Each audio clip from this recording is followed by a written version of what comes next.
안녕하세요, 여러분. 좋은 하루 보내셨나요?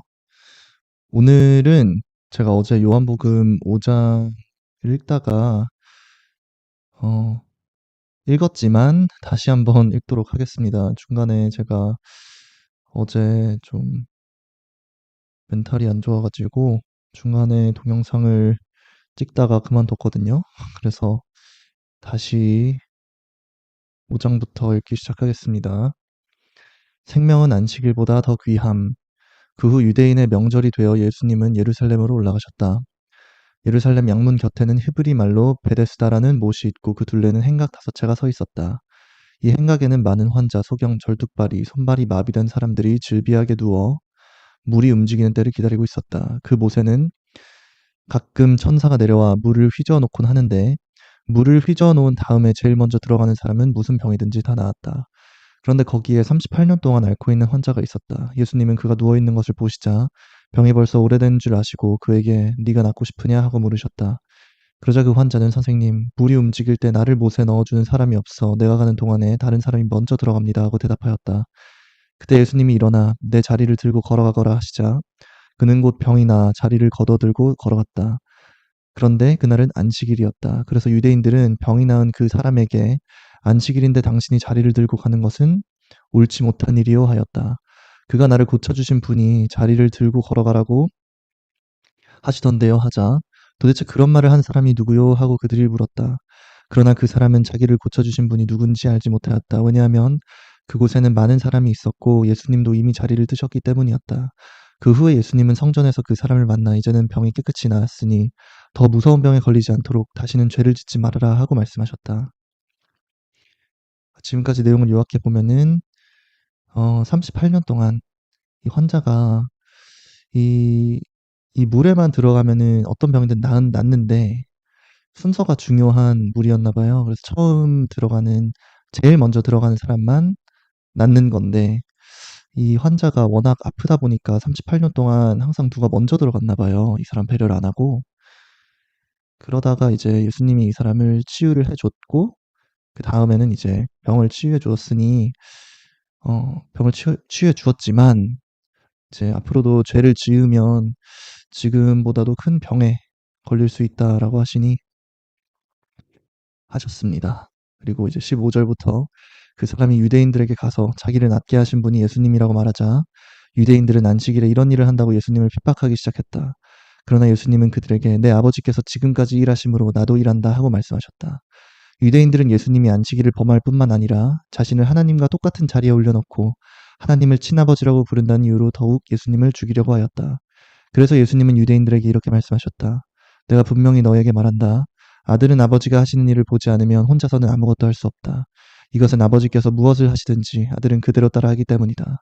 아버지께서는 아들을 사랑하셔서 자기가 하시는 모든 일을 아들에게 다 보여주신다. 그렇다 아버지는 이보다 더 큰 일도 아들에게 보여주셔서 너희를 깜짝 놀라게 하실 것이다. 아버지께서 죽은 사람들을 일으켜 살리시는 것처럼 아들도 자기가 원하는 사람들을 살린다. 아버지께서는 아무도 심판하지 않고 심판하는 일을 모두 아들에게 맡겨 모든 사람이 아버지를 공경하듯이 아들도 공경하도록 하셨다. 아들도 자기가 원하는 사람을 살리신다고 합니다. 내가 분명히 너희에게 말한다. 내 말을 듣고 나를 보내신 분을 믿는 사람은 영원한 생명을 얻었으므로 심판을 받지 않을 것이다. 그는 이미 죽음에서 생명으로 올려간 것이다. 내가 분명히 말한다. 죽은 사람들이 하나님의 아들의 음성을 들을 때가 오는데 바로 이때이다. 듣는 사람은 살아날 것이다. 아버지께서는 자기 속에 생명을 가지신 것처럼 아들에게도 생명을 주어 그 속에 갖게 하셨다. 그리고 아버지는 아들이 그리스도이기 때문에 그에게 심판하는 권세를 주셨다.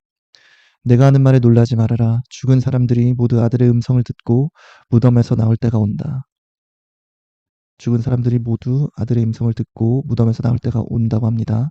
선한 일을 한 사람은 부활하여 영원한 생명을 얻고 악한 일을 한 사람은 부활하여 심판을 받게 될 것이다. 그러니까 악한 일을 했던 안 했던 부활을 하는데 그 부활하고 나서 이제 영생이라고 하면은 천국을 얘기하시는 것 같아요. 그리고 뭐 심판을 받게 된다는 거는 음, 지옥을 얘기하시는 건지 저도 잘 모르겠지만 아마 그럴 것 같아요. 30절 나는 아무것도 내 마음대로 할 수 없다. 나는 듣는 그대로 심판한다. 그래서 내 심판은 공정하다. 이것은 내가 원하는 대로 하려는 것이 아니라 나를 보내신 분이 원하는 대로 하려고 하기 때문이다. 내가 만일 내 자신에 대해서 증거한다면 그것은 참된 증거가 될 수 없다. 그러나 나를 증거해 주시는 분이 따로 계신다. 제 말 들리시나요?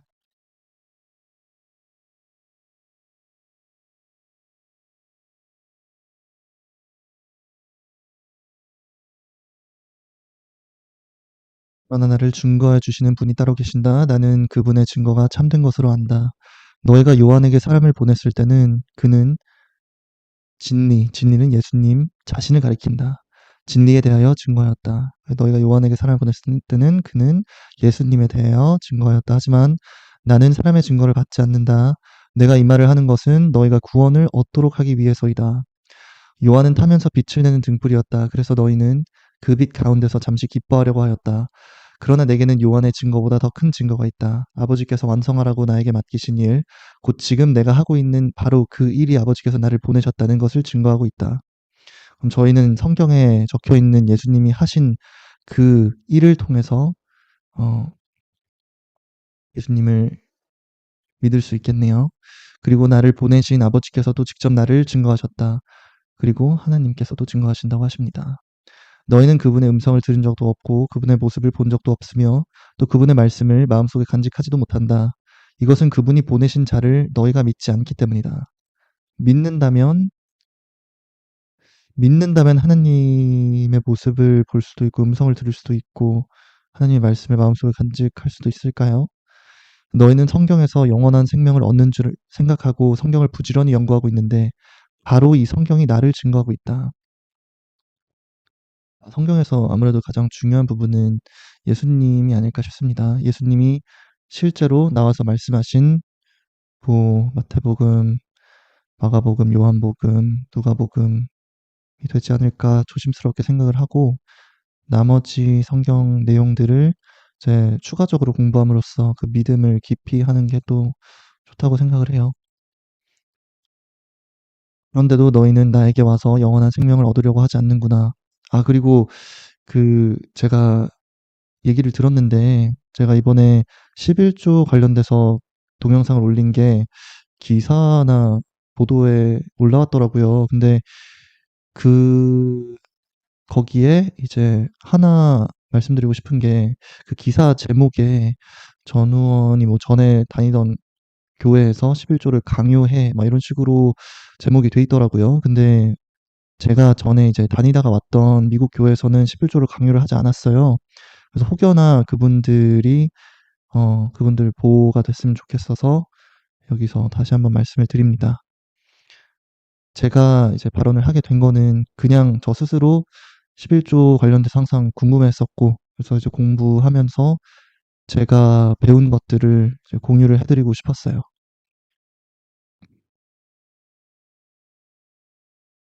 그런데도, 다시 읽을게요. 그런데도 너희는 나에게 와서 영원한 생명을 얻으려고 하지 않는구나. 나는 사람에게서 영광을 받지 않는다. 그러나 나는 너희에게 하나님을 사랑하는 마음이 없다는 것을 잘 알고 있다. 내가 내 아버지의 이름으로 왔어도 너희는 나를 맞아들이지 않았다. 그러나 만일 다른 사람이 자기 이름으로 오면 너희가 그를 기꺼이 맞아들일 것이다. 너희가 사람에게서는 서로 칭찬을 받으려고 하면서도 한 분밖에 계시지 않는 하나님에게는 칭찬을 받으려고 하지 않으니 어떻게 나를 믿을 수 있겠느냐?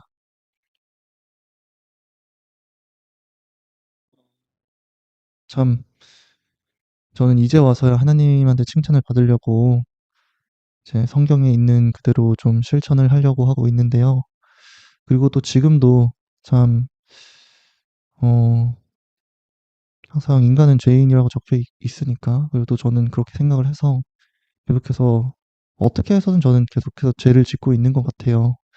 그리고 계속해서 하나님 보시기에 잘못을 하지 않고 최소한 용서받을 수 있게끔 행동을 해나가는 것 같습니다. 저도 인간이기 때문에 아직도 사람들에게 칭찬이라고 하면 음, 칭찬이 결국은 사람한테 인정받고 이제 안 좋은 얘기 안 듣고 이런 건데 거기에서 최대한 좀 자유로워지려고 노력을 하는 것 같아요. 아무래도 모든 사람한테 계속해서 이제 사랑을 받으려고 하다 보면은 제 소신대로 행동을 하기가 좀 어려워지고, 또 특히나 이제 주변에 어 이제 옳지 못한 행동들을 하는 분들이 계셔도 쉽게 그거를 막거나 그런 걸 방지하기 어렵다고 생각을 해서, 최대한 좀 성경을 읽고 하나님 의지를 한다면 그게 세상이 아닌 좀 하나님한테 의지를 하려고 노력을 하는 것 같습니다. 내가 너희를 아버지께 고소할 것이라고 생각하지 말아라. 오히려 너희를 고소할 사람은 너희가 희망을 걸고 있는 모세이다. 너희가 정말 모세를 믿었다면 나도 믿었을 것이다. 이것은 모세가 나에 관해서 기록했기 때문이다. 그러나 너희가 모세의 글도 믿지 않으면서 어떻게 내 말을 믿겠느냐? 모세에 관련돼서 출애굽기에 나온다고 하시더라고요. 어제 방송 시청해 주시는 분들께서 설명을 해 주셨는데, 그래서 그냥 시간 날 때 또 출애굽기도 읽고 있습니다.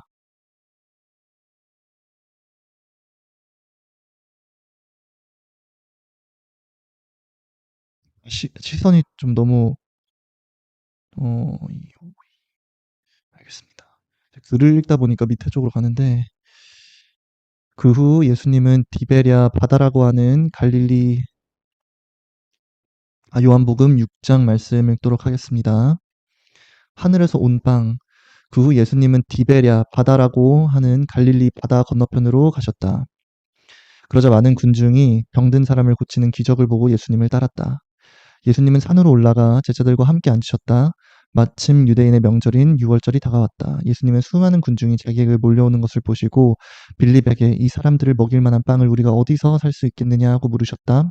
사실 예수님은 하실 일을 미리 다 알고 계시면서도 빌립의 마음을 떠보려고 이렇게 물으신 것이다. 이걸 보면은 예수님은 항상 저희를 시험하신다는 거를 알 수 있는 것 같아요. 하나님도 그렇고. 빌립은 예수님께 한 사람에게 조금씩 나눠준다고 해도 200데나리온, 한 데나리온이 어, 하루 품삯을 10,000원으로 계산할 경우 200데나리온은 200만 원이 든다. 어치의 빵으로도 부족할 것입니다. 하고 대답하였다. 이때 예수님의 제자인 시몬 베드로의 동생 안드레가 예수님께 이렇게 여쭈었다. 여기에 보리빵 5개와 작은 물고기 2마리를 가진 어린이가 있습니다. 그러나 그것을 가지고 어떻게 이 많은 사람을 먹일 수 있겠습니까? 그러자 예수님이 그들에게 사람들을 앉게 하라 하고 말씀하셨다. 그곳에는 풀이 많아 사람들이 앉았는데 그 수는 약 5천 명쯤 되었다. 예수님은 그 빵을 받아들고 감사기도를 드리신 다음 앉은 사람들에게 원하는 대로 나눠주시고 또 물고기도 그렇게 하셨다. 사람들이 모두 실컷 먹었을 때 예수님이 제자들에게 남은 조각을 거두고 버리는 것이 없게 하라 하고 말씀하셨다. 아끼는 정신은 항상 중요한가 봐요. 그러니까 요약을 해보면 빵 5개, 그리고 물고기 2마리를 가지고 5천 명이 넘는 사람들을 배불리 먹게 하는 기적을 일으키셨습니다. 13절. 그래서 제자들이 남은 조각을 걷어보니 보리빵 5개로 먹고 남은 부스러기가 12광줄이나 되었다. 예수님이 베푸신 이 기적을 보고 사람들은 이분이야말로 세상에 오실 바로 그 예언자이시다 하고 외쳤다. 이제 뭐야, 무슬림 분들, 그리고 무슬림 분들은 예수님을 예언자라고만 생각을 해요. 예수님이 메시아, 하나님의 아들이 아니라 그냥 예언자분들의 한 분이라고 생각을 하고, 또 제가 알기로 많은 유대인 분들은 그냥 예수님의 존재 자체나 그런 거를 좀 부인을 하시는 것 같아요. 그리고 여기서도 예수님의 기적을 보고 예수님이 그냥 예언자들 중에 하나라고만 사람들이 이제 오해를 하는 장면인 것 같습니다. 예수님은 그들이, 그리고 제가 원래 그 전에는 마이크 소리가 워낙 작아가지고 좀 거의 소리 지르다시피 성경을 읽었는데, 이제는 마이크 소리가 좀 작게 얘기해도 크게 들려가지고 다행입니다. 여러분들 주무시기 전에 제가 너무 샤우팅 하는 듯이 성경을 읽으면 잠이 깨시니까, 오히려 성경을 공부하다가 전 잠에 드시는 게 되게 좋다고 생각해요. 왜냐면은 시간도 늦었고 성경을 이제 공부하다가 잠이 들면은 또 꿀잠을 잘 수 있잖아요. 일찍 주무시면은 항상 좋은 거니까. 그리고 언제든지 제 방송은 이제 녹음이 돼서 녹화가 돼서 올라가니까 피곤하신 분들은 언제든지 조금 눈이 감긴다 싶으면은 그때다 해서 바로 주무시길 바랍니다. 늦게 주무실수록 다음날에 이제 생활하시는 게 좀 지장이 가니까 15절 예수님은 그들이 강제로 자기를 잡아 그들의 왕으로 삼으려 한다는 것을 아시고 혼자서 다시 산으로 올라가셨다. 그들이 강제로 자기를 잡아 그들의 왕으로 삼으려. 예수님께서는 항상 그 옛날에 이제 왕들은 권력으로 그리고 힘으로 그리고 이제 뭐 공포 정치나 뭐 이런 거를 통해서 사람들을 다스렸고 그렇게 해서 왕이 됐는데 예수님은 다르셨죠. 왕 중의 왕이신 예수님께서는 오히려 사랑으로 그리고 가장 낮은 사람이 돼서 다른 사람들을 섬기는 방식으로 왕 중의 왕이 되셨습니다. 이 세상의 왕이시죠. 그래서 이제 왕으로 삼으려고 할 때 그거를 거부를 하셨던 것 같아요. 자, 날이 저물자 제자들은 바닷가로 내려가 배를 타고 건너편 가버나움을 향해 떠났다. 날이 이미 어두워졌는데도 예수님은 아직 제자들에게 돌아오시지 않았다. 그때 강한 바람이 불어 파도가 일기 시작했다. 제자들이 배를 저어 4-5km쯤 갔을 때 예수님이 바다 위로 걸어오셨다. 배로 가까이 오시는 예수님을 보고 제자들이 무서워하자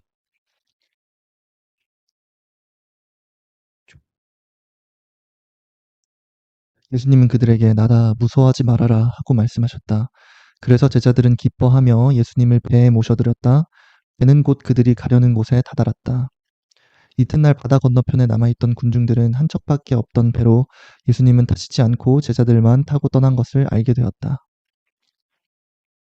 그러나 디베랴에서 다른 배가 몇 척 왔는데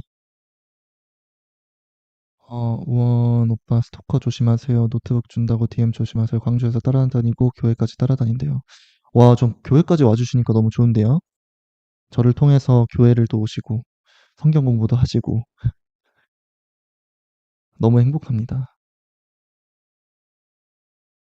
음, 그리고 또 혹여나 저를 스토킹을 하셔도 항상 그 뭐지? 너무 무리하지 마시고 또 밥은 잘 드시고 다녔으면 좋겠습니다. 음, 그러나 디베랴에서 다른 배가 몇 척 왔는데 상륙 장소는 주님이 감사 기도를 드리신 후에 군중들이 빵을 먹던 곳에서 가까운 곳이었다. 군중들은 거기에 예수님도 제자들도 없는 것을 보고 배를 타고 예수님을 찾아 가버나움으로 떠났다. 그들은 바다 건너편에서 예수님을 만나 물었다. 선생님, 언제 이곳에 오셨습니까? 내가 너에게 분명히 말하지만 너희가 나를 찾아온 것은 기적을 보았기 때문이 아니라 빵을 실컷 먹었기 때문이다. 아, 썩어 없어지는 양식을 위해 일하지 말고 영원한 생명을 누릴 때까지 있는 양식을 위해 일하라. 예수님께서도 이렇게 디스하시는 장면을 많이 안 읽어봤기 때문에 일침을 날리시네요. 저한테 하시는 말씀 같아서 좀 찔렸습니다. 이것이 내가 사람의 아들인 내가 너에게 줄 양식이다. 하나님께서는 나를 인정한다는 도장을 나에게 찍어주셨다. 우리가 하나님의 일을 하려면 무엇을 해야 합니까? 하나님이 보내신 자를 믿는 것이 하나님의 일이다. 네, 하나님의 일을 하려면 예수님을 믿고 예수님을 믿는다면 예수님의 말씀, 가르침대로 따르는 것이 결국 하나님의 일이라는 것 같습니다. 그렇다고 우리가 보고 당신을 믿을 수 있도록 당신이 보여줄 만한 기적이 무엇입니까? 당신이 무슨 일을 하겠냐는 말입니다. 모세 관련돼서는 이제 출애굽기 나온다고 여기 나오네요. 모세가 하늘에서 양식을 내려 그들이 먹였다는 성경 말씀대로 우리 조상들은 광야에서 만나를 먹었습니다. 내가 분명히 말하지만 하늘에서 양식을 내려 너희에게 준 것은 모세가 아니다. 오직 너희에게 하늘에 참된 양식을 주시는 분은 내 아버지이시다. 하나님의 양식은 하늘에서 내려온 자가 생상의 생명을 주는 바로 그것이다. 주님, 그런 양식을 항상 우리에게 주십시오. 근데 예수님은 그들에게 이렇게 말씀하셨다. 내가 바로 생명의 빵이다. 내게 오는 사람은 굶주리지 않을 것이며 나를 믿는 사람은 절대로 목마르지 않을 것이다. 그러나 내가 이미 말했듯이 너희는 나를 보고도 믿지 않는다. 아버지께서 내게 주시는 사람은 다 내게로 올 것이며 내게 오는 사람은 내가 절대로 쫓아내지 않을 것이다. 와, 아멘. 예수님 제발 저를 쫓아내지 말아주세요. 내가 하늘에서 내려온 것은 내 뜻을 이루기 위해서가 아니라 나를 보내신 분의 뜻을 이루기 위해서이다. 그러니까 하나님은 정말 사랑이 넘치고 용서를 하고 싶고 정말로 이제 다 감싸 안고 싶은 양 100마리가 있다면 한 마리가 나가도 한 마리를 위해서 그 한 마리를 찾으러 나가시려는 그런 하나님의 마음을 예수님을 통해서 보여주시는 것 같아요. 나를 보내신 분의 뜻은 그분이 내게 주신 모든 사람을 하나도 잃지 않고 마지막 날에 다시 살리는 그것이다. 사실 내 아버지의 뜻은 아들을 보고 믿는 사람마다 영원한 생명을 얻는 것이다. 그리고 나는 마지막 날에 그들을 다시 살릴 것이다. 예수님이 내가 하늘에서 내려온 빵이다 하고 말씀하셨기 때문에 유대인들이 예수님에 대하여 수군거리며 이 사람은 요셉의 아들 예수가 아니냐? 그의 부모를 우리가 다 아는데 어떻게 해서 하늘에서 내려왔다고 하는가? 하였다. 그래서 예수님이 그들에게 이렇게 말씀하셨다. 너희는 서로 수군거리지 말아라. 나를 보내신 아버지께서 이끌어 주시지 않으면 아무도 나에게 올 수 없다. 그리고 오는 사람은 내가 마지막 날에 다시 살릴 것이다. 아버지께서 여러분들을 모두 예수님께 이끌어 주시기를 기도드립니다.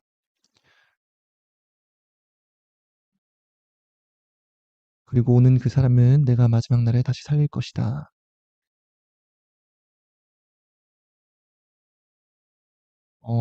스토커분이 저희 집 우편함에 손댄다고요? 이거는 좀 그렇네요. 저희 집에 제가 지금 있는 곳에 좀 보안이 허술하긴 해요.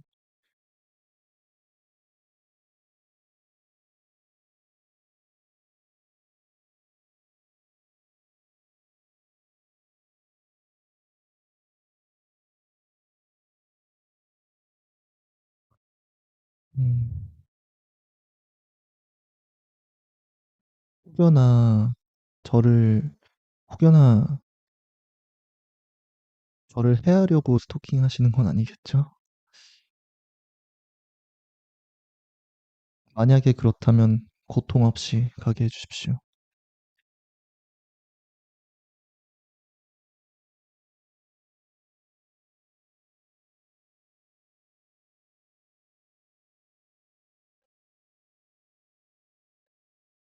예언서에는 그들이 모두 하나님의 가르치심을 받을 것이다라고 기록되어 있다. 아버지의 말씀을 듣고 배운 사람은 모두 나에게 온다.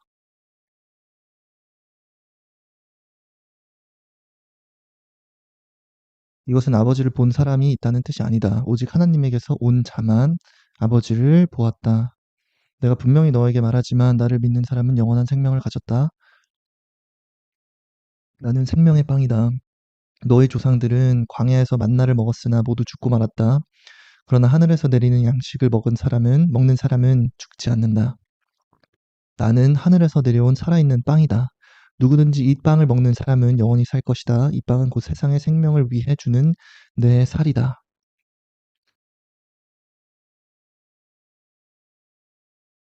그러자 유대인들은 이 사람이 어떻게 자기 살을 먹으라고 우리에게 줄 수 있겠는가 하고 논쟁하기 시작하였다. 그래서 예수님은 그들에게 다시 말씀하셨다. 내가 분명히 너에게 말하지만 나의 살을 먹지 않고 나의 피를 마시지 않으면 너희 안에 생명이 없다. 누구든지 내 살을 먹고 내 피를 마시는 사람은 영원한 생명을 가졌다. 그래서 나는 마지막 날에 그를 다시 살릴 것이다. 그것은 내 살이 참된 양식이며 내 피는 참된 음료이기 때문이다. 내 살을 먹고 내 피를 마시는 사람은 내 안에 살고 나도 그 사람 안에 산다. 살아계신 아버지께서 나를 보내셔서 내가 아버지 때문에 사는 것과 마찬가지로 나를 먹는 사람도 나 때문에 살 것이다. 나는 하늘에서 내려온 빵이다. 너희 조상들은 만나를 먹고도 죽었으나 이것은 그런 것과 같은 것이 아니다. 이 빵을 먹는 사람은 영원히 살 것이다. 이것은 예수님이 가버나움 회당에서 가르치실 때 하신 말씀이시다. 하나님의 빵, 그러니까 예수님의 살과 피를 마신다는 게 정확히 무슨 뜻일까요?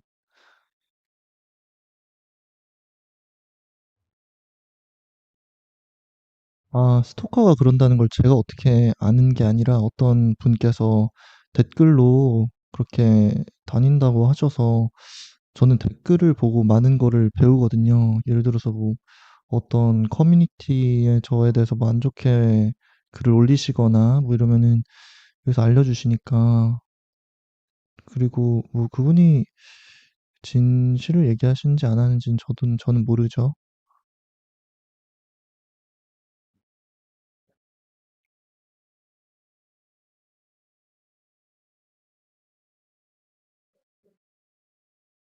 60절 이 말씀을 듣고 여러 제자들이 이것은 정말 어려운 말씀이다. 누가 알아들을 수 있겠는가 하고 수군거렸다. 딱 그냥 제 반응입니다. 이게 무슨 말씀인지.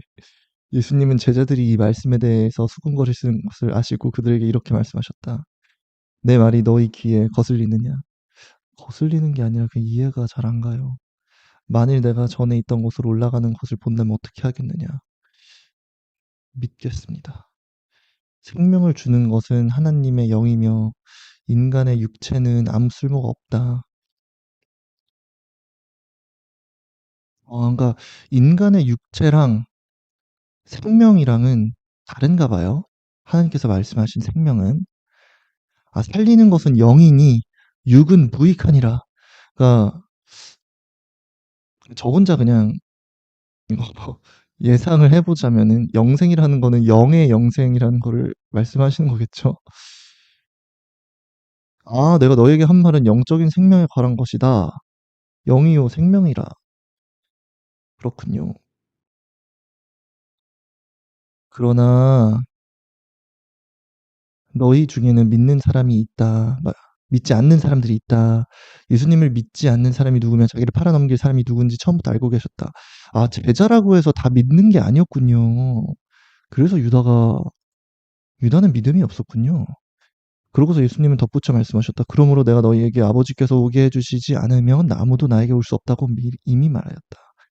음, 죄송한데, 이, 도배는 제가 계속 하시면은 잠시 멈추도록 하겠습니다. 66절, 이 말씀을 듣고 많은 제자들이 예수님을 떠나고 다니시는 그와 함께 다니지 않으셨다. 그런데 칭찬해 주셔서 감사해요. 67절 말씀. 그래서 예수님이 12 제자에게 너희도 떠나고 싶으냐 하고 물으시자 시몬 베드로가 이렇게 대답하였다. 주님, 우리가 누구에게로 가겠습니까? 주님에게는 영원한 생명의 말씀이 있습니다. 우리는 주님이 하나님의 거룩하신 아들이라는 것을 믿고 알게 되었습니다. 그때 예수님은 내가 너희 12를 선택하지 않았느냐? 그러나 너희 가운데 한 사람은 마귀다. 하고 말씀하셨다. 유다 보고 말씀하신 거였구나. 이것은 가룟 사람이 시몬의 아들 유다를 가리켜 그는 비록 12 제자 중 하나였으나 예수님을 팔아넘길 사람이었다. 저는 유다가 믿음이 있는데도 왜 팔아넘겼지 하고 되게 의아했는데 제자라고 다 믿음이 있는 게 아니었군요.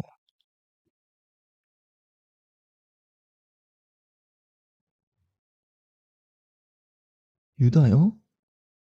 유다는 어떤 분이 유다는 지옥 갔을까요 하시는데 그러게요. 그거는 하나님만이 아시겠지만 하나님의 아들을 팔아넘긴 자는 근데 또 동시에 뭐 제가 유다 입장이 돼보지 않고 또 유다가 어떤 걸 겪었는지 저는 모르니까 그리고 또 하나님은 용서의 하나님이시니까 또 어떻게 했을지는 뭐 읽어보다 보면 나오겠죠.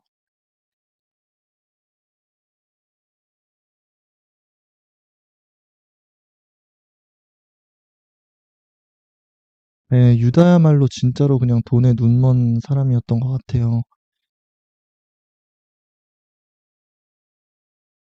아, 주님과 살과 피를 먹는다는 것은 주님과 하나 되었다는 것이죠.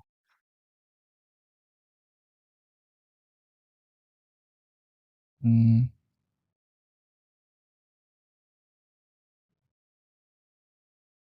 네, 다시 계속 읽겠습니다.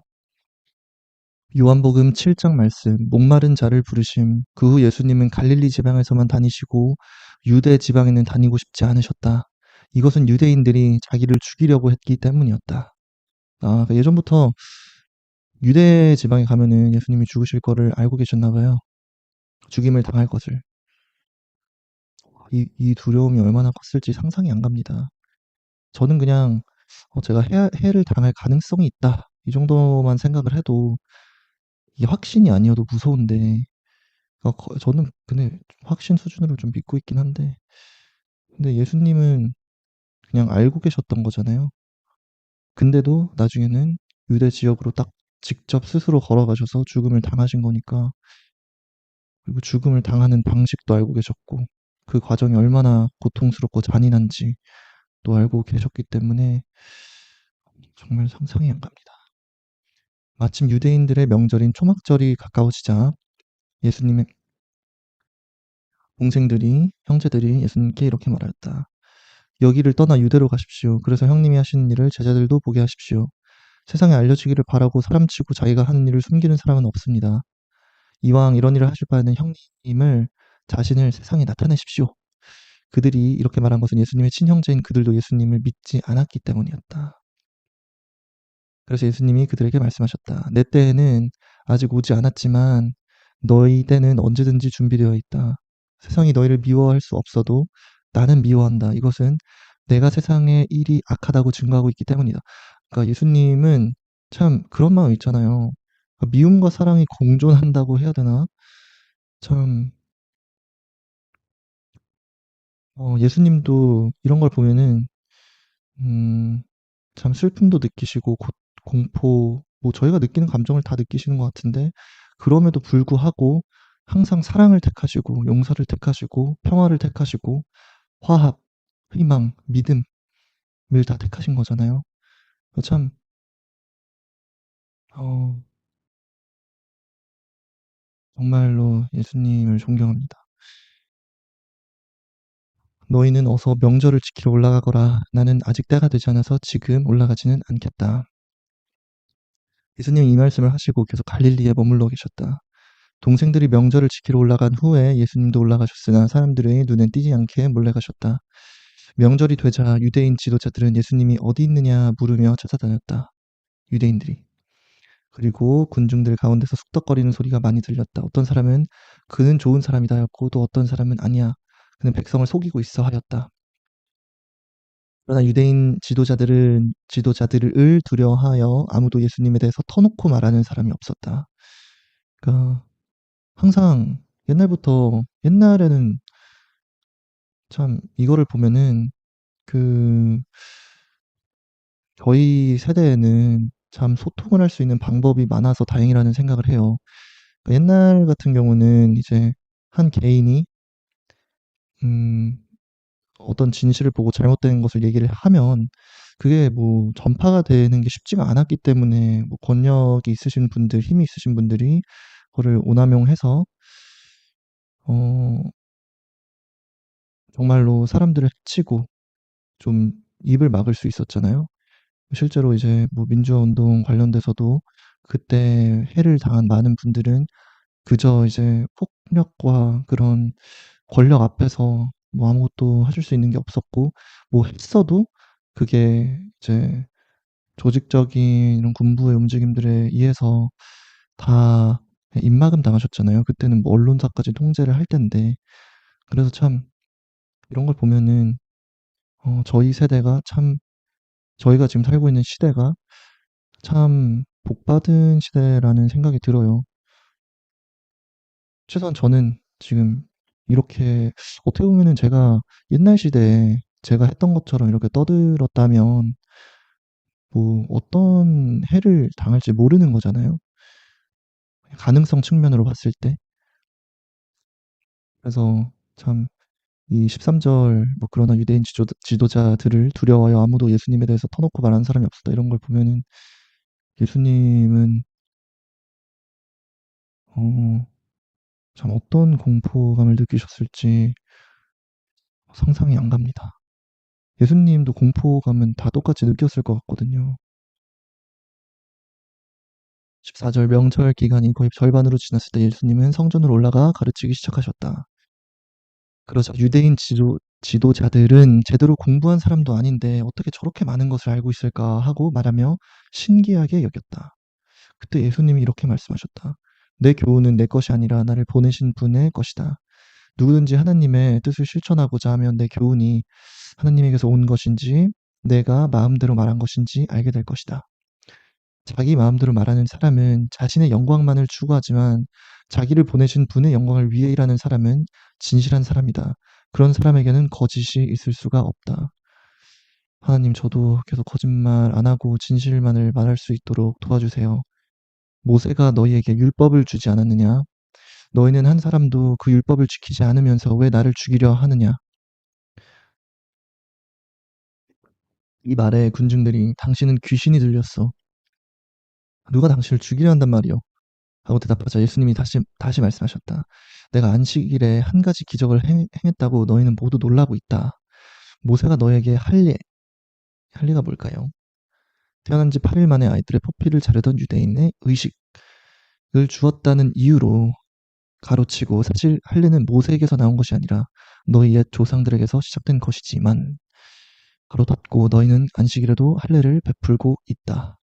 모세 율법을 어기지 않으려고 안식일에도 사람이 할례를 받는데 내가 안식일에 아픈 사람을 완벽하게 고쳐주었다고 너희가 되게 화를 내느냐? 그러니까 결국은 율법 위에 하나님이 있으시다. 율법 위에 예수님이 있으시다라고 말씀하시는 것 같아요. 겉모양만 보고 판단하지 말고 올바른 표준으로 판단하라. 겉모습, 겉모양 말고 올바른 표준으로 라고 말씀을 하십니다. 25절 그때 어떤 예루살렘 사람들이 이렇게 말하였다. 이 사람은 당국에서 죽이려고 하는 사람이 아니냐? 이 사람이 터놓고 말해도 그들이 말 한마디 못하는 것을 보니 지도자들도 이 사람을 진짜 그리스도로 알고 있는 것이 아닐까? 그러나 그리스도가 오실 때는 어디서 오실지 아무도 모른다고 했는데 우리는 이 사람이 난 곳을 알고 있지 않은가? 그때 성전에서 가르치고 계시던 예수님이 큰 소리로 말씀하셨다. 그렇다. 너희는 나를 알고 또 내가 어디서 온 것도 알고 있다. 그러나 나는 내 마음대로 온 것이 아니다. 나를 보내신 분이 따로 계신다. 그분은 참된 분이시다. 너희는 그분을 모르지만 나는 알고 있다. 이것은 내가 그분에게서 왔고 그분은 나를 보내셨기 때문이다.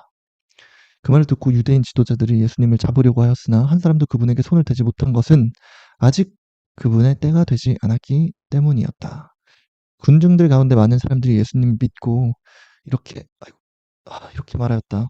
그리스도께서 오신다고 해도 이분이 행하신 것만큼 많은 기적을 베푸실 수 있겠는가? 바리새파 사람들은 군중들이 예수님에 대하여 수군거리는 소리를 들었다. 그래서 그들과 대제사장들은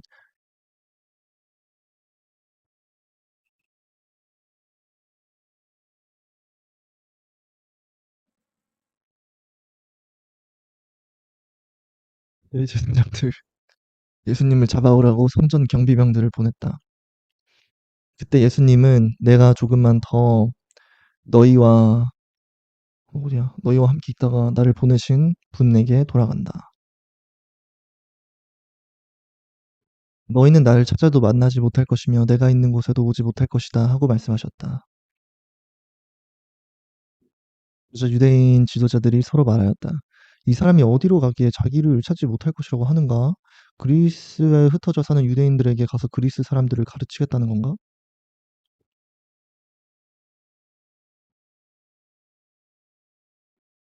우리가 찾아도 만나지 못하고 또 그가 있는 곳에는 우리가 갈 수도 없다니 도대체 이 말이 무슨 뜻일까?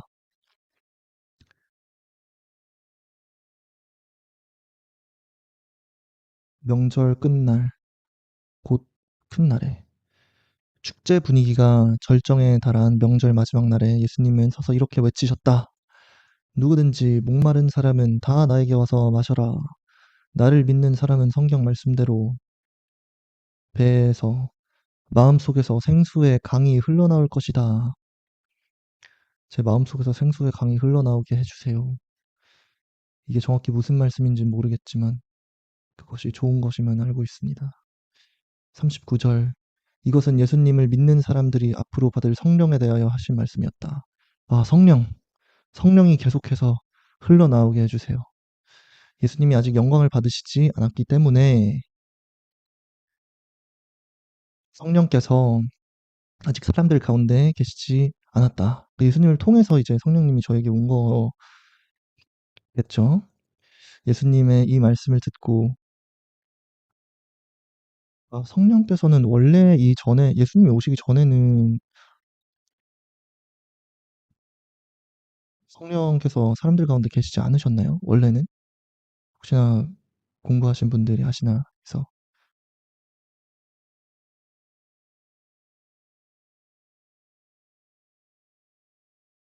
네. 여러분 신천지는 다니면 안 된다고 저도 들었습니다. 어떤 분께서 그 댓글로 말씀을 하시는데 네. 그리고 항상 성경은 여러분 이제 정말로 믿을 수 있는 곳에서 사셔서 거기서 그런 성경을 읽으셨으면 좋겠어요. 이런 단체들에서 이제 배포하는 성경들은 아무래도 좀 잘못돼 있을 수 있으니까.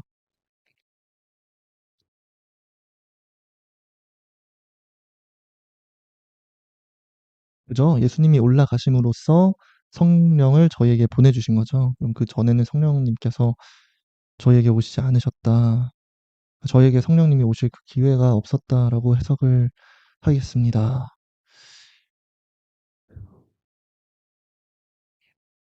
예수님의 이 말씀을 듣고 어떤 사람은 이분이야말로 오실 바로 그 예언자이다 하고 말하기도 했고 또 이분은 그리스도이다 하고 말하는 사람도 있었으며 또 어떤 사람은 그리스도가 어떻게 갈릴리에서 나올 수 있겠느냐.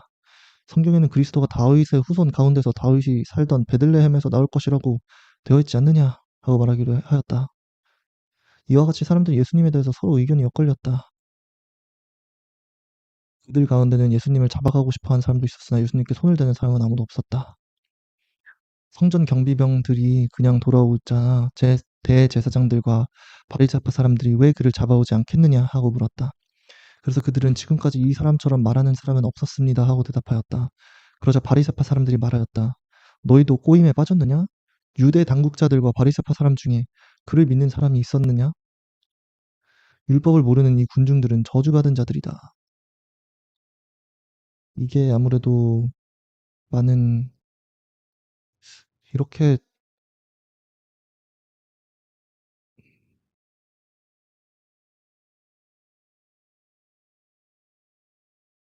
하긴 그때로 치면은 이제 저도 좀 당황스러웠을 것 같아요. 갑자기 그 예수님이 오셔서 그 기적을 직접 옆에서 본 사람들은 믿기가 쉬웠겠지만 그때 이제 막 바리새파 사람들이나 엄청나게 율법 위주로 살던 사람들은 갑자기 예수님이 오셔가지고 하나님의 아들이고 율법 위에 예수님이 있다고 하시면 좀 당황스러웠을 것 같긴 해요. 그리고 이 사람들도 계속해서 이런 예수님이 하신 기적을 아마 뭐 건너서 들은 사람들도 있을 거고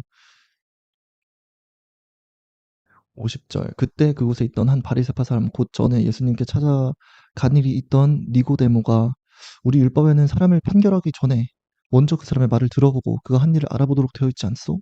캬, 역시 이 바리새파 사람들은 율법을 제대로 공부하지 않은 사람들이었군요.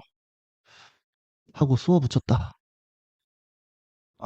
죄송합니다. 51절에 한 일을 알아보도록 되어 있지 않소 하자 52절에 그들은 당신도 갈릴리 사람이요 성경을 찾아보시오. 갈릴리에서 예언자가 나온다는 말이 어디 있소? 하고 쏘아붙였다. 예수님은 예언자가 아니라 하나님의 아들이셨죠. 그러고서 사람들은 모두 자기 집으로 돌아갔다. 뭐 예언자시기도 하시죠. 왜냐면 뭐 미래의 일을 다 알고 계시니까. 네, 예수님 되게 답답했을 것 같아요. 하나님이 보내셔서 기적을 행하는데 정보가 전파될 수가 없고 정보가 전파되질 않으니까 예수님은 계속해서 사람들이 이제 어떻게 보면 예수님 뒷담화하는 거를 계속해서 알고 계시고 알고 계신데도 어떻게 할 수 있는 건 없고 이 혼돈 그러니까 태풍의 중심에서 계속해서 이제 걸어 다니시면서 거기에다가 예수님의 그 비극의 결말까지 알고 계시니 그러니까 어떻게 보면 비극 육체적으로는 정말 비극의 결말이잖아요. 육체적으로는. 그러니까 세상적 하나님의 계획 안에서 보면 정말 아름다운 일이지만 그 고통을 인간이 겪는다는 거는 정말 상상할 수 없는 거기 때문에 참 예수님 많이 힘드셨을 것 같아요.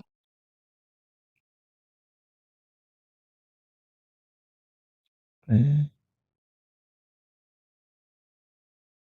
아,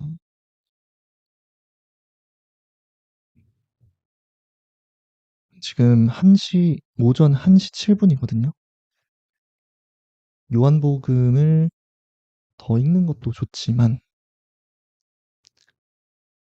그리고 제가 되게 느리게 읽잖아요. 성경을. 그래서 성경을 읽으시다가, 아, 진짜 전우원 시드 역시 나무늘보 진짜 느리게 읽네. 답답해서 내가 그냥 혼자 읽겠다 하시는 분들은 이제 저는 너무 행복해요. 그런 마음을 얻으셨다면. 이제 성경을 읽는 건 좋은 거니까 또 저랑 이제 읽는 시간 이외에 성경을 읽으셨으면 좋겠습니다. 솔직히 저도 읽고 있는데 저도 좀 답답하거든요. 아, 왜 이렇게 난 좀 느리게 읽을까? 좀 더 일찍, 좀 더 빨리 읽고 싶다 이런 생각이 있는데 네.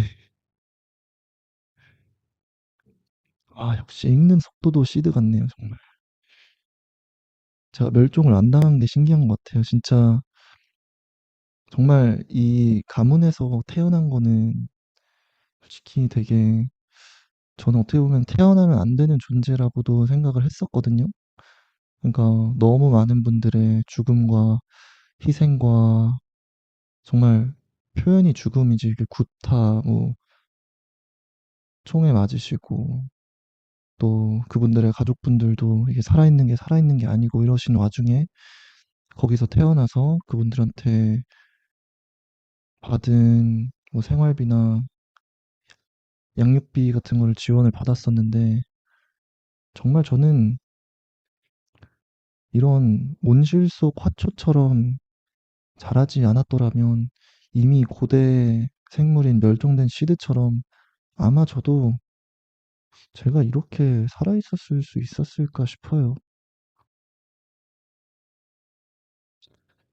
정말 지금 제가 사는 인생이 도대체 뭔지 잘 모르겠어요. 정말로. 네. 요한복음 8장 저희도 읽고 싶어져서 일단 읽겠습니다. 혹여나 주무시고 싶은 분들은 주무세요. 가늠한 여자가 용서받음. 그러나 예수님은 감란산으로 가셨다. 다음 날 이른 아침에 예수님이 다시 성전으로 오시자 사람들이 예수님에게 몰려들었다. 그래서 예수님이 앉아 그들을 가르치고 계시는데 율법 학자들과 바리새파 사람들이 가늠하다 잡힌 한 여자를 끌고 와서 가운데 세우고 선생님, 이 여자는 가늠하다 현장에서 잡혔습니다. 모세의 법에는 이런 여자를 돌로 쳐 죽이라고 했는데 선생님은 어떻게 생각하십니까? 하고 물었다. 그들이 이런 질문을 한 것은 예수님을 시험하여 고발할 구실을 찾기 위해서였다. 그러나 예수님은 몸을 굽혀 손가락으로 땅바닥에 무엇인가 쓰고 계셨다. 어, 그래도 그들이 계속해서 질문을 하자 예수님은 일어나 너희 가운데 죄 없는 사람이 먼저 그 여자를 돌로 쳐라 하시고 다시 몸을 굽혀 땅바닥에 무엇인가 계속 쓰셨다. 와, 이게 진짜 명언이네요. 그러니까 참 항상 예수님께서 뭐 위선자야 이런 식으로 얘기를 하시잖아요.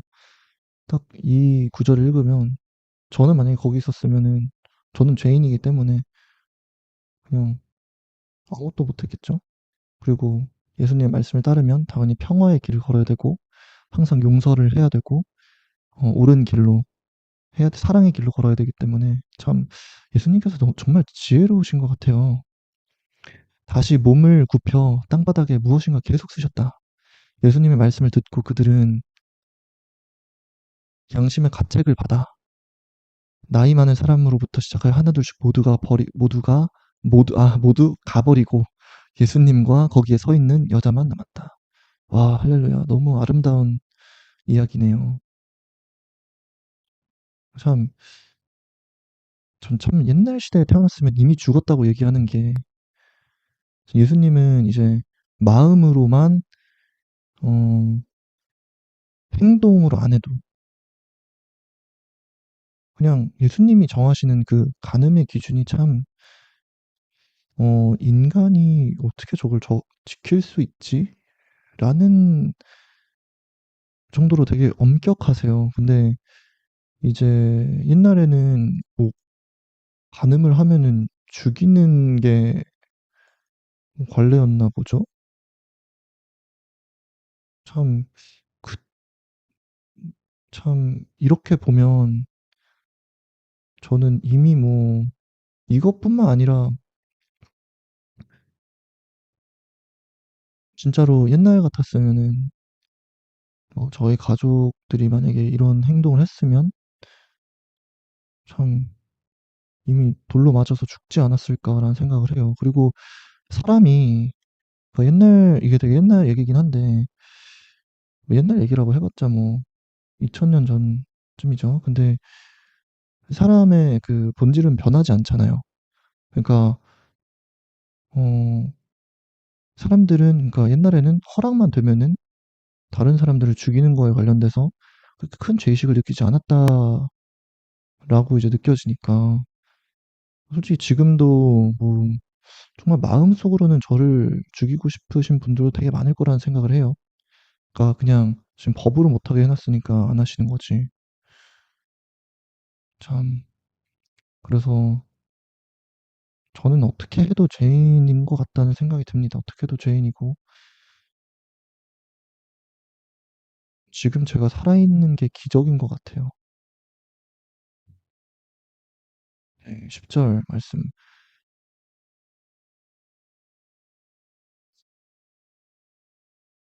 참, 예수님께서 일어나 그 여자에게 그들이 어디 있느냐? 너를 죄인 취급한 사람은 없느냐? 하고 물으시자 그녀는 주님 없습니다. 주님 없습니다. 하고 대답하였다. 그때 예수님은 그렇다면 나도 너를 죄인 취급하지 않겠다. 가서 다시는 죄를 짓지 말아라. 하고 말씀하셨다. 누구든지 죄를 지었어도 예수님을 믿으면 예수님께서는 항상 용서를 해주시는 사랑의 하나님이십니다. 후에 예수님은 사람들에게 다시 말씀하셨다. 나는 세상의 빛이다. 나를 따르는 사람은 어둠에 다니지 않고 생명의 빛을 받을 것이다. 항상 예수님이라는 그런 등불을 바라보고 제 어둠이 다 밝혀져서 빛으로 변하기를 진심으로 바랍니다. 그러자 바리새파 사람들이 예수님께 당신이 자기를 증거하고 있으니 당신의 증거는 진실하지 못하여 하였다. 그래서 그리고 제가 계속 읽다가 중간중간에 이상한 얘기를 해서 죄송한데 제가 이제 마스크를 안 쓰고 다녀요. 마스크 안 쓰고 다니고 어, 어차피 써도 알아보시고 또 비염에도 안 좋아가지고 그냥 안 쓰고 다니는데 제가 솔직히 제 마음속에 항상 이제 그 두려움이 있고 제가 항상 좀 얼굴을 깔고 좀 무표정으로 다니거든요. 그 이유가 제가 전에 설명드렸던 것처럼 이제 법으로는 저를 해하는 게 금지돼 있지만 솔직히 위법을 하고도 저를 해하려면 해하실 수 있고 또 이제 속으로 얼마나 저를 증오하고 계신 분들이 있는지 알 수가 없으니까 정말 이 마음속에 어떤 생각을 하고 계실까? 나를 정말 최악의 상황에서 뭐 죽이고 싶어 하실까부터 해가지고 나를 얼마나 싫어하실까? 이분들이 나에 대해서 악플을 쓰시는 분들이 아닌가? 이분들이 나에 대해서 커뮤니티에 뭐 사진 올려놓고 이제 비웃으시는 분들이 아닌가? 예를 들어서 오늘도 이제 버스를 타려고 이제 정류장에 앉아 있는데 안에서 어떤 그 시민분이 계속 이렇게 여기가 이게 창문이라고 하면 계속 막 이렇게 하면서 저를 이렇게 찍으시는 거예요, 이렇게.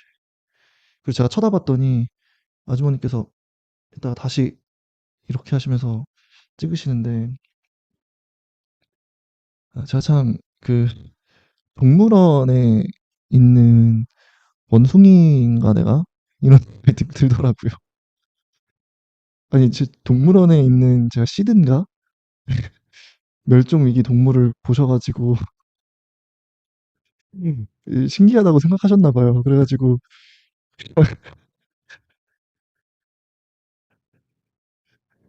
근데 또 저는 그분을 찍을 수가 없잖아요.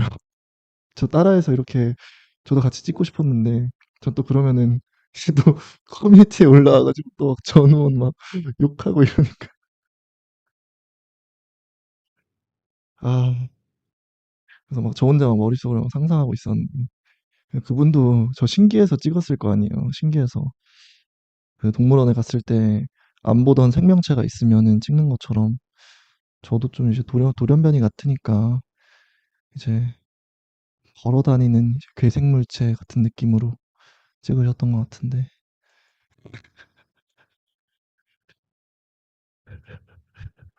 아니 그러니까 만약에 저를 이제 진짜로 그냥 신기해서 찍으시는 거면은 그냥 저 눈 쳐다보시고 찍으셔도 돼요. 그냥 눈 인사라도 그냥 이렇게 하시고 찍으시면 되는데 계속 저 모르는 척 이제 저 안 보신 척 하면서 카메라만 창문 밑으로 이렇게 이렇게 올라오니까 다음엔 그냥 아는 척 하셔도 저는 제가 죄인인 거 알고 있고 또 그렇게 저도 이제 저도 저 유튜브 키면 막 저에 대해서 나오잖아요. 저도 신기하거든요. 와 항상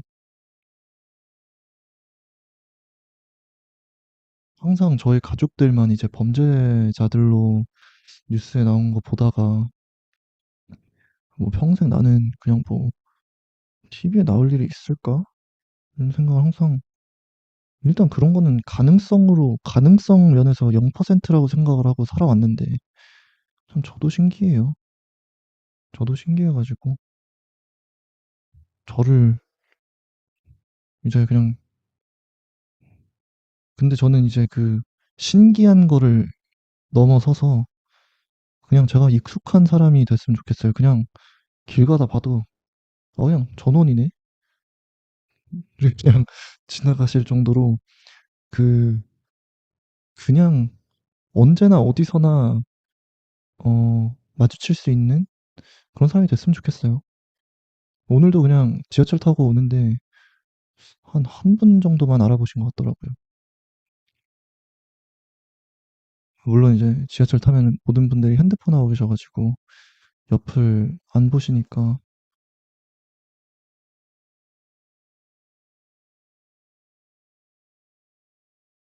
그러자 바리새파 사람들이 예수님께 13절 말씀 요한복음 8장 예수님께 당신이 자기를 증거하고 있으니 당신의 증거는 진실하지 못하여 하였다. 그래서 예수님이 이렇게 말씀하셨다. 나는 내가 어디서 와서 어디로 가고 있는지를 알기 때문에 내가 나를 증거한다고 해도 내 증거는 참된 것이다. 그러나 너희는 내가 어디서 와서 어디로 가는지를 모른다. 너희는 육체를 따라 사람의 표준대로 판단하지만 나는 아무도 판단하지 않는다.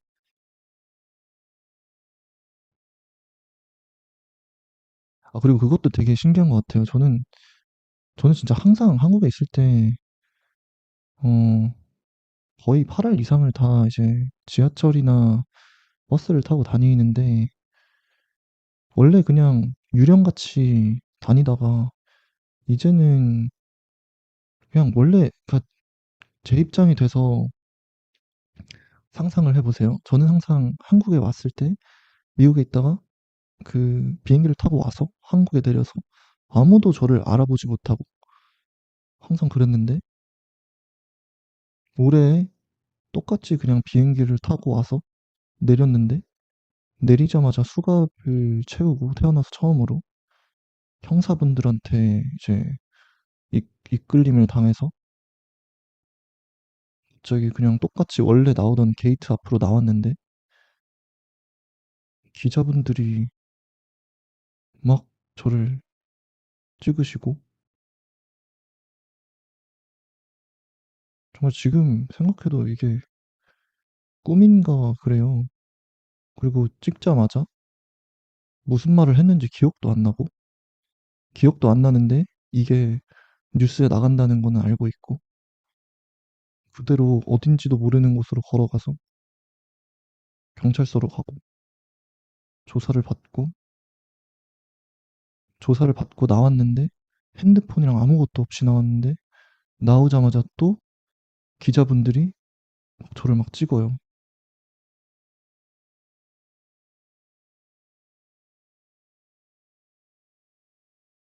그리고 그냥 지금 원래는 이제 일어나서 집 앞에 나와서 예를 들어서 뭐 지하철을 타러 뭐 홍대 입구역으로 가려고 이제 버스를 타요.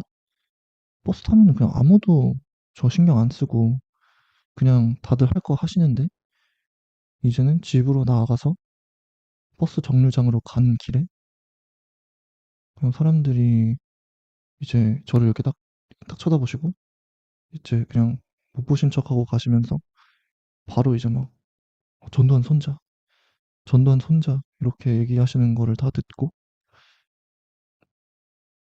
그리고 이제 버스 정류장에 있으면 버스 안에 계신 분들도 저를 보고 이제 사진을 찍으시고 버스 타도 사진 찍으시는 분들도 있고 안 찍으시는 분들도 있고 그냥 저를 쳐다보시는 분들도 되게 많고 근데 이게 제가 만약에 무슨 의로운 일을 해 가지고 사람들이 저를 아는 거면 모르겠는데 이게 저는 어 마약을 하고 또 제가 지은 죄가 많다는 거를 이제 세상에 공개를 하면서 그걸로 이제 모든 분들한테 알려졌잖아요. 그리고 저를 보는 분들이 저는 항상 이제 기본 전제를 나를 굉장히 안 좋게 생각하고 계시고 나를 마약범으로 생각을 하고 계시고 나는 처벌받는 걸 원하시고 또 어떤 분들은 전두환 일가 그냥 연관된 사람이니까 그냥 다 죽었으면 좋겠고 뭐 이렇게 생각하시는 분들도 많을 거 아니에요. 그러니까 저는 막 되게 너무 무서운 거예요. 그러니까 저를 이렇게 딱 보시고 알아는 보시는데 그냥 아무 말도 안 하시니까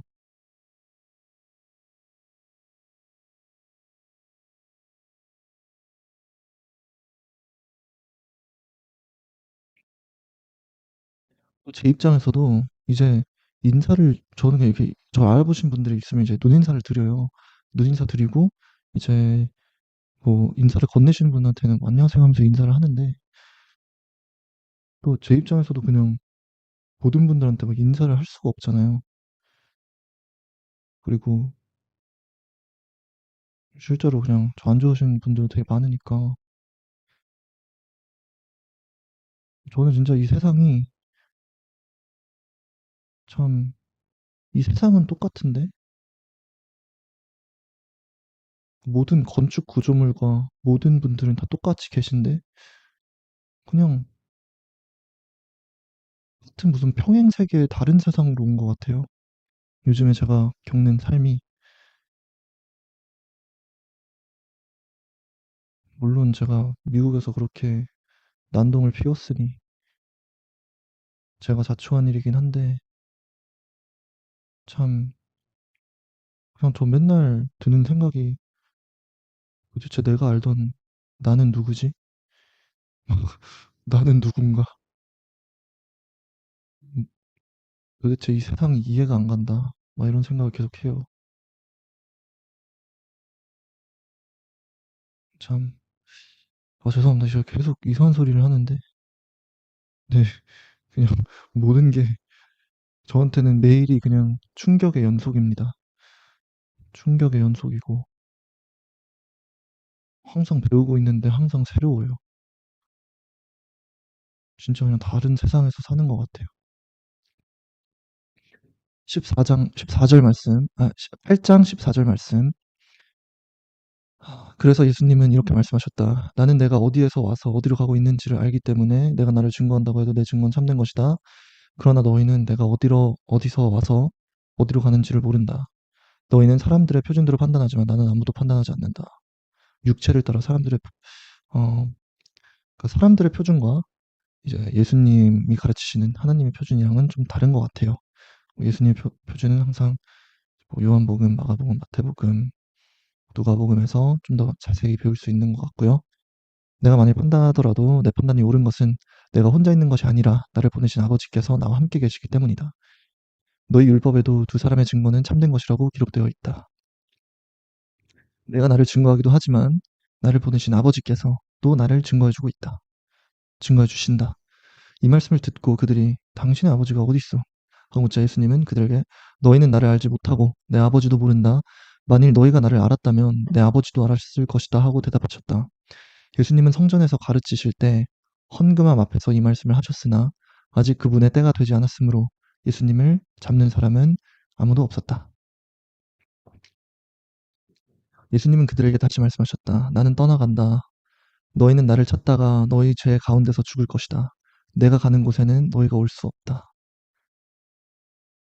그때 유대인들이 자기가 가는 곳에는 우리가 가지 못한다고 하니 이 사람이 뭐 자살이라도 하겠다는 건가 하자 예수님이 이렇게 말씀하셨다.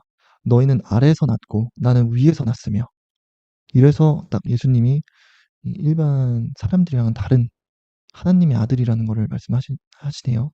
천국에서 오신 하늘나라에서 오신 속하여 너희는 이 세상에 속하였고 나는 이 세상에 속하지 않았다. 그래서 내가 너희는 너희 죄 가운데서 죽을 것이라고 말하였다.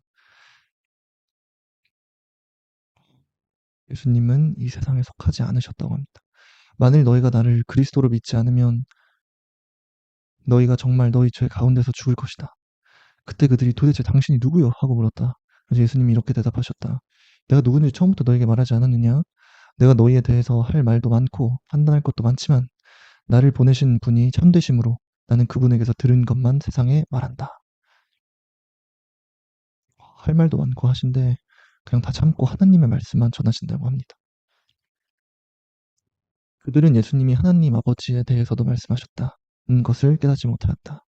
그러므로 예수님이 다시 말씀하셨다. 너희가 나를 십자가에 못 박아 죽인 다음에야 비로소 내가 그리스도라는 것과 또 내가 아무것도 스스로 말하지 않고 아버지께서 가르쳐 주신 대로 말한다는 것을 알게 될 것이다. 아, 그리고 또 여러분들한테 말씀드리고 싶은 게 이제 신변 보호를 요청하라고 하신 분들이 계셔요. 근데 저는 그거를 하기가 솔직히 두려운 게 저는 그 어떤 것보다 여러분들을 믿고 언론을 믿고 그 사람들을 믿거든요.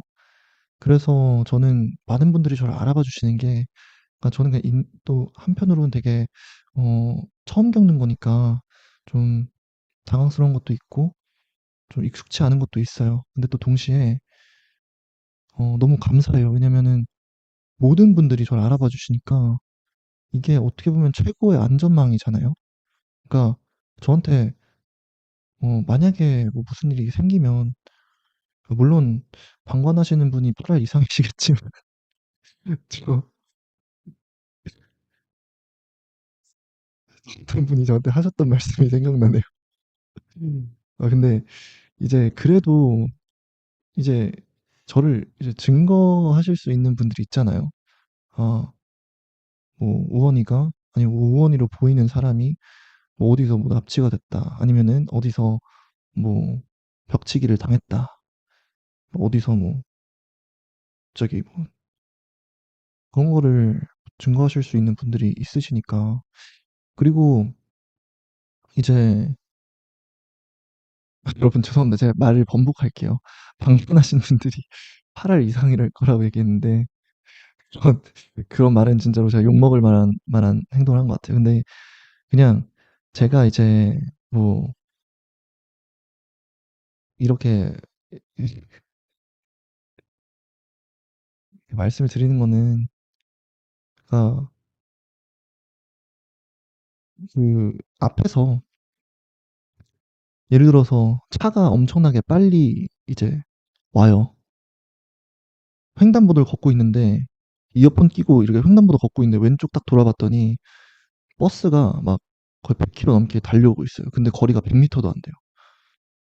근데 그 순간에 이미 그냥 솔직히 그때 초인적인 평온함으로 딱 그 피하면은 정말 운 좋게 살 수도 있겠지만 이제 그런 동영상들 보면은 많은 분들이 딱 얼어 가지고 사고를 당하셔요.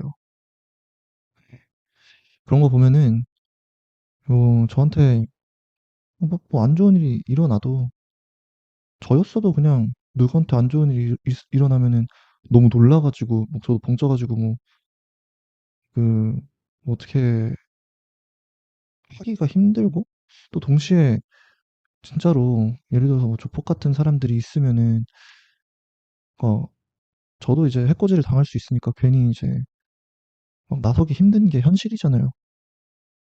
예를 들어서 미국에서 제가 이제 길을 걷고 있는데, 할렘가를 걷고 있는데 그 저기 골목을 딱 지났더니 흑인들이 막 총 들고 어떤 사람을 위협을 하고 있어요. 그럼 제가 그 순간에 "아이 여러분 그만하셔야 됩니다." 하고 제가 용기를 내 가지고 그 행위를 멈출 수 있는 확률이 얼마나 될까 싶어요.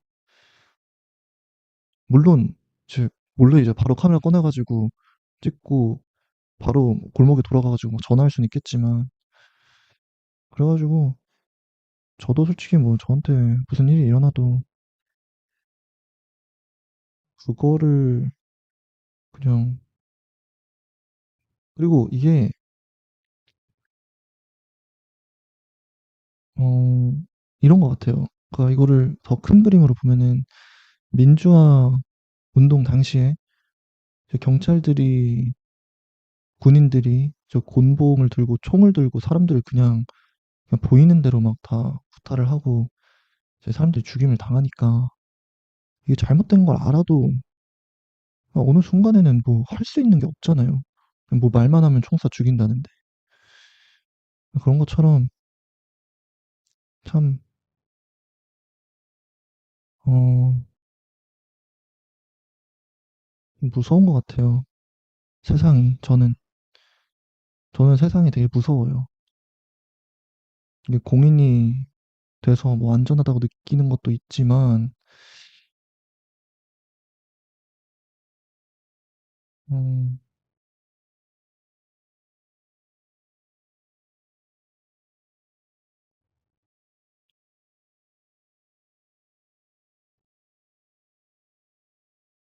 망상 그만이라고 하시는데. 망상 그만하겠습니다.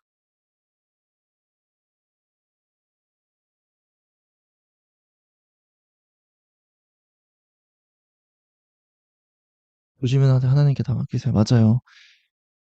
제가 진짜 쫄보인데, 저 쫄보예요 여러분. 진짜 쫄보여 가지고 이때까지 또 숨어 있다가 나왔잖아요. 그래서 망상도 진짜 항상 최악의 상황만 항상 망상을 하고 다닙니다. 근데 성경을 보면은 하나님께서 지켜주신다고 하셨으니까 하나님 믿고 담대한 마음을 갖도록 하겠습니다. 정말 그런 생각을 해요. 시드도 나무늘보로서 이제 몸이 워낙 느리니까 할 수 있는 게 망상밖에 없지 않았을까.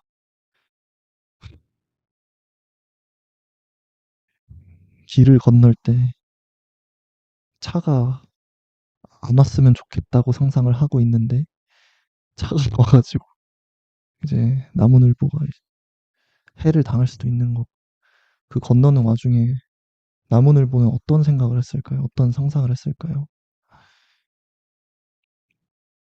27절 말씀, 그들은 예수님이 하나님 아버지에 대해서 말씀하셨다는 것을 깨닫지 못하였다. 28절, 그러므로 예수님이 다시 말씀하셨다. 너희가 나를 십자가에 못 박아 죽인 다음에야 비로소 내가 그리스도라는 것과, 또 내가 아무것도 스스로 말하지 말고 아버지께서 가르쳐 주신 대로 말한다는 것을 알게 될 것이다. 나를 보내신 분이 나와 함께 하신다. 내가 항상 그분이 기뻐하시는 일을 하기 때문에 그분은 나를 혼자 버려두지 않으셨다.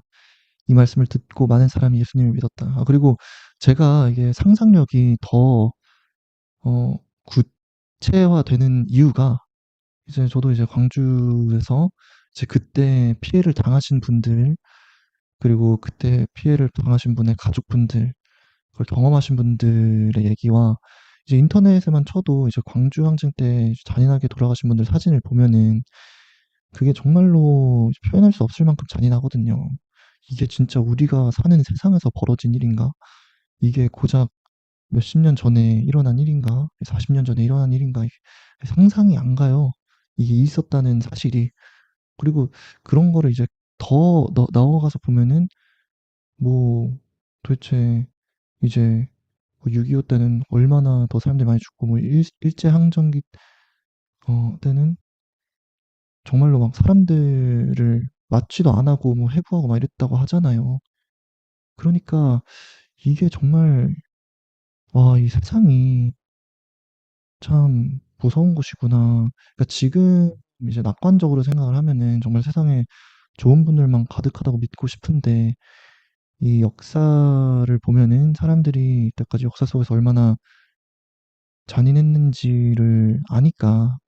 그리고 심지어 저는 그 잔인한 행위를 일컬은 사람이 제 가족 중에 있었고, 그리고 제 가족은 항상 저한테, 어, 제 가족의 모습은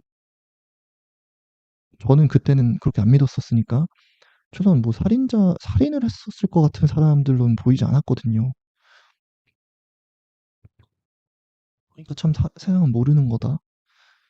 세상은 정말, 어, 모르는 거다라는 생각이 들더라고요. 사람들의 속마음도 모르는 거고, 그런 생각을 계속 하다 보니까, 어, 그리고 저는 항상 뭔가 이제 신뢰라는 것도 참 항상 살면서 가족을 신뢰를 못하니까 참 이제 항상 그 거의 의심을 하는 게 병이 될 정도로 돼가지고 참 항상 그 두려움 속에 사는 것 같아요. 두려움 속에. 항상 저는 이제 집 나갈 때 항상 문을 열고 인스타그램 라이브를 킬 준비를 하면서 나가요. 왜냐면은 문 열었는데 밖에 누가 저도 기다리고 있다가 저 해코지 할까 봐. 그리고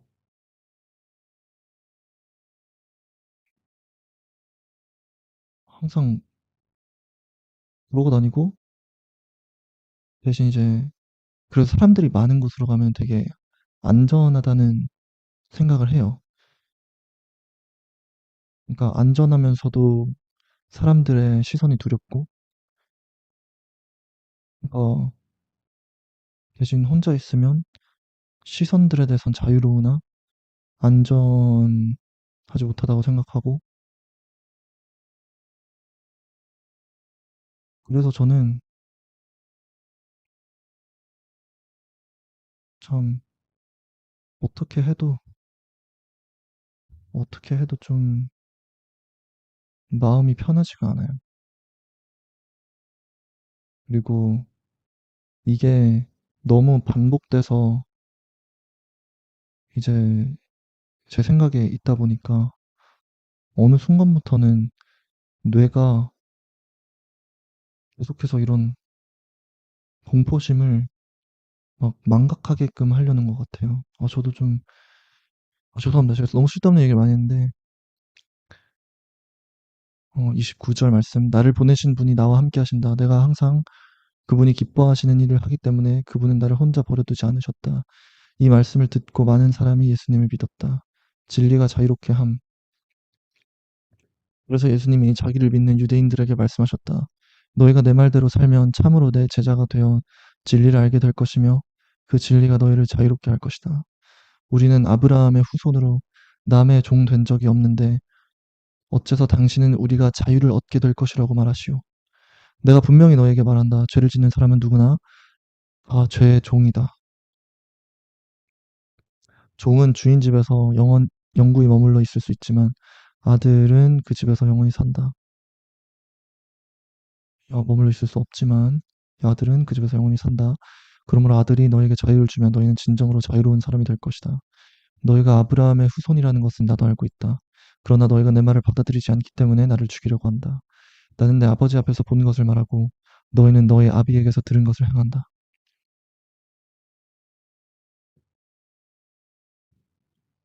우리 아버지는 아브라함이요 너희가 아브라함의 자손이라면 아브라함을 본받아야 하지 않느냐? 그러나 너희는 지금 하나님께서 들은 진리를 말한 나를 죽이려고 하고 있다. 아브라함은 이렇게 하지 않았다. 너희는 너희 아비가 하는 짓을 하고 있다. 우리는 사생아가 아니요 우리 아버지는 하나님 한 분뿐이요. 그래서 예수님이 그들에게 이렇게 말씀하셨다. 너희 아버지가 정말 하나님이시라면 너희가 나를 사랑했을 것이다. 이것은 내가 하나님에게서 나와 이곳에 왔기 때문에 하나님에게서 나와 이곳에 왔기 때문이다. 나는 내 마음대로 온 것이 아니고 아버지께서 나를 보내셨다. 여러분 제가 어떤 패턴을 깨달았는데요. 제가 무서워하는 거를 생각하면은 뇌가 좀 살짝 굳는 것 같아요. 그래서 어 제가 지금도 어제도 제가 어 좀 제가 생각하고 싶지 않은 거를 생각하고 방송을 켜니까 성경이 제 머릿속에 안 들어왔거든요. 그래서 지금도 8장 얘기하면서 제가 너무 헛소리를 많이 해 가지고 성경이 안 읽혀서 딱 내일 다시 8장 읽도록 하겠습니다.